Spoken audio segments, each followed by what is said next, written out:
Hello, my name is Brittany Nieves, and today I'll be presenting my persuasive speech. Before we begin, I would like to take a moment and introduce my audience. Alright, let's begin.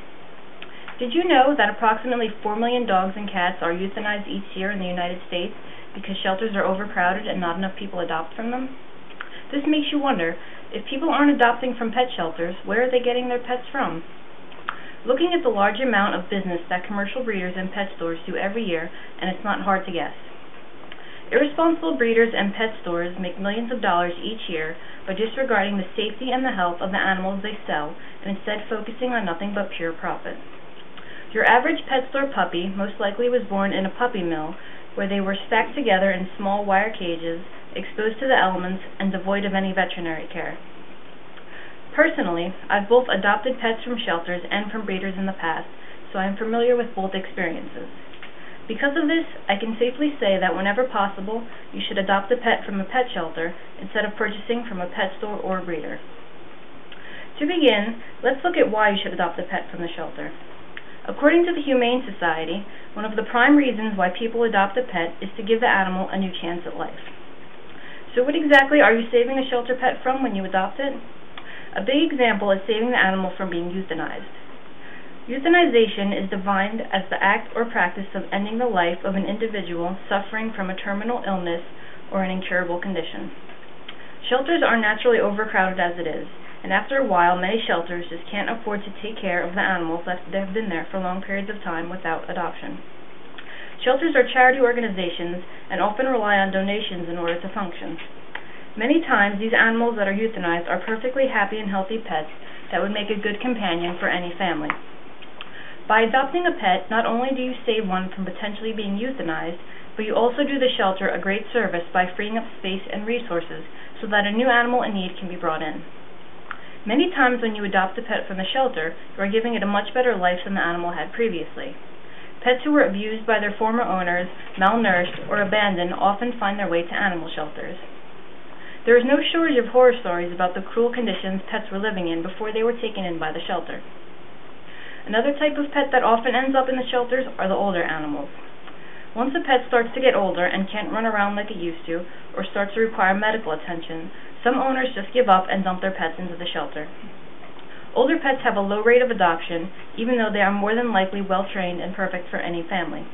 Adopting a pet from the shelter gives the animal a new chance at life, no matter how old or how sad their past may be. Another reason why you should adopt a pet from the shelter is because adoption is overall much cheaper than buying from a breeder or from a pet store. For example, the ASPCA has a list of adoption fees displayed on their website. A kitten up to 4 months old is $125. Cats 4 months to 3 years are $75, unless you adopt during the week, and then it's only $50. Cats over 3 years of age are totally free. As for dogs, the range varies from $75 to $200, depending on the size and the age of the dog. Included with the adoption fee is a free leash, 14 days of follow-up veterinary care, and information on caring for your new pet. Depending on the shelter, these fees can also include spaying and neutering or microchipping as well. These adoption fees go to helping maintain the shelter and taking care of other animals. None of it is for profit. In contrast, let's look at the prices of pets from pet stores and commercial breeders. Just looking at common breeds alone, a golden retriever puppy is almost $500 from a backyard breeder or an average pet store, and up to $3,000 from a reputable breeder. It's not uncommon to see regular pet store puppies cost from $600 on average to well over $1,000 depending on the pet store and the breed. You have to pay for the pet shots yourself, and many of these animals have often had no prior medical care at all. In addition, you have to get the pet spayed or neutered yourself once it reaches the proper age, a process that can easily run you $300 or more. Not only is adopting a pet from the shelter better for you and the animal, but it's also much cheaper. Next, let's talk about the health of your average pet store pet. According to the ASPCA, some of the most common ailments of pet store animals are epilepsy, heart disease, kidney disease, heartworms, mange, and respiratory disorders. These are all very serious conditions, and some of them will last for the whole life of the animal. And remember, these are just some of the most common illnesses. I learned about the health problems of pets from puppy mills and breeders firsthand when I bought my dog, a corgi named Ein. My family and I bought him from a breeder out in Lancaster, Pennsylvania, a place that I would later learn is nicknamed the puppy mill capital of the East. When we got to the breeder's house, we noticed that small wire cages were strewn throughout the house, and almost each one had a puppy in it. Most of the animals looked lethargic, and none of the animals barked when we came inside. Some of the puppies even had pieces of cardboard taped to their ears so that their ears would grow straight up instead of drooping. The breeder went downstairs into the basement to get our puppy and wouldn't let us go down there to see. By now we were suspicious, but this was the first time we had met with the breeder, so we didn't know how off things were. Once we got Ein, we headed home and stopped on the way to let him out for a walk. He wouldn't move, and he just sat in the grass and looked at us. It got worse once we got him home. We took him for another walk, only to find that our new puppy had a serious case of worms. We took him to the vet and called the breeder to confront her. She denied being responsible for the worms, but said that she would send us money to pay for the vet bill. Several years later, and Ein is a healthy and normal dog, but it taught me firsthand just how bad the conditions are with commercial breeders. Another reason that you should adopt a pet from the shelter as opposed to a pet store is because pet stores get their animals directly from puppy mills.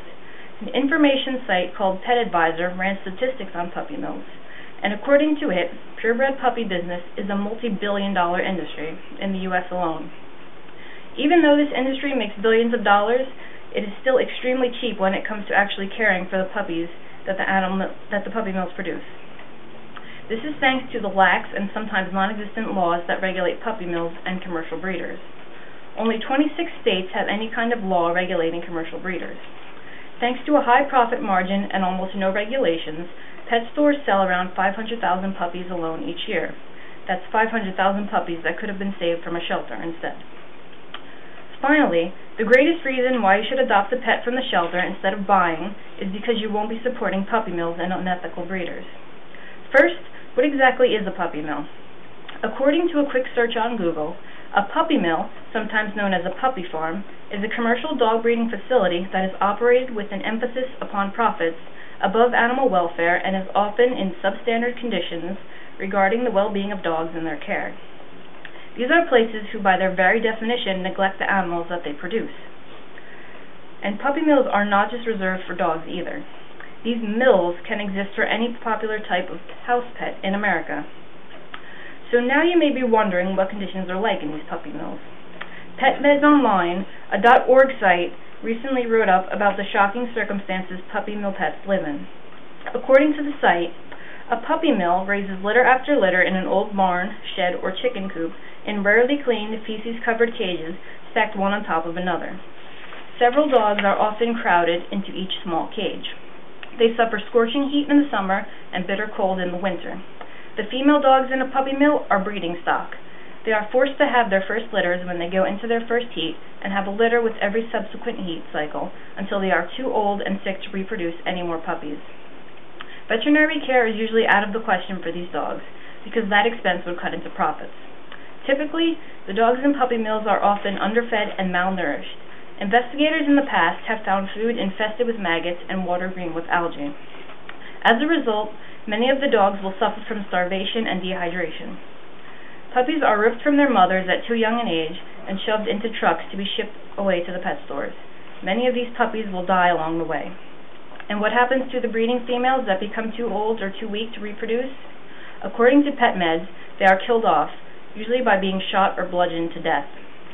Knowing this, how would you support these facilities that not only use and abuse animals for profit, but also cruelly kill them off once they can no longer make any money from them? The only way to make sure that these puppy mills and their business practices stop is to stop supporting them by buying from them. In closing, you should adopt a pet instead of buying one from a breeder or a pet store because you give the pet a second chance at life, the cost is much cheaper, the animals are much healthier, shelters are committed to helping you find the perfect pet, and you won't be supporting unethical breeders and puppy mills. With few laws to regulate puppy mills and commercial breeders paired with large profit margins, nothing will stop these practices until people stop buying. Now that you know the truth behind these cruel practices of puppy mills, can you bring yourself to ever get a new pet anywhere other than through adoption? I'd like to again thank my audience for being with me today, and thank you for listening today.